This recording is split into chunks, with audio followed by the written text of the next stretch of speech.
د جماعت اسلامي نائب امیر لیاقت بلوچ ویلي دي چې موجوده حکومت ډیره لږه موده کې د ولس په وړاندې پاتې راغلی ځکه چې د پی ټي آی هغه ټولې د غلطې ثابتې شوې کومې چې د اقتدار نه وړاندې جلسو جلسونو کې ولس سره کړې د زیاته کړه چې په ملک کې بدترین طرز حکمراني روانه ده. د جماعت اسلامی پاکستان نائب امیر لیاقت بلوچ سوات سنگوټه المرکز اسلامی کی تربیتی اجتماع کې کارکنانو ته خپله وینا کې ویلي چې موجوده حکومت د یوې خاص ایجنډې تر سوري لاندې راوتی شوی دی. د پاکستان ټولې سیاسي پارټۍ بدنامي کړی شوي خو بیا هم د پی ټي آی په حکومت کې ټول سیاسي بګوړې او غل جمع کړی شوي دي. سارے چور اور ڈاکو ساتھ لے لی. IMF کے پاس نہیں جاؤں گا, خودکشی کر لوں گا. IMF کے ساتھ بدترین معاہدہ طے کیا ہے, خفیہ معاہدہ ہے.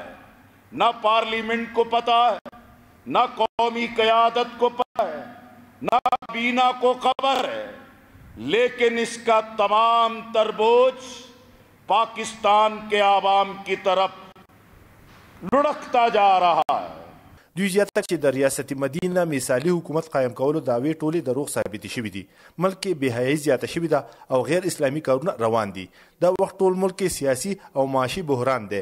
بد تہذیب کو عام کیا ہے, بے حیائی کو عام کیا ہے, بے برکتی کو عام کیا ہے, اور قادیانیت اس کو نوازا جا رہا ہے.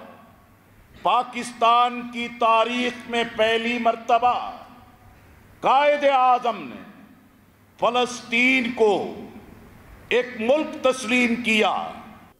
لیاقت بلوچ په خپله وینا کې ویل چې د پاکستان مسلو حل صرف او صرف د اسلام په سونهري اصولو ریاست کول دي او پاکستان ته دا وخت د ایماندار قیادت ضرورت دی. دوی په خارجه پالیسۍ هم سخت ټکونه وکړل. د کیمرامین مهدي شاه سره نیاز احمد خان, مشرق ټي وي, سوات.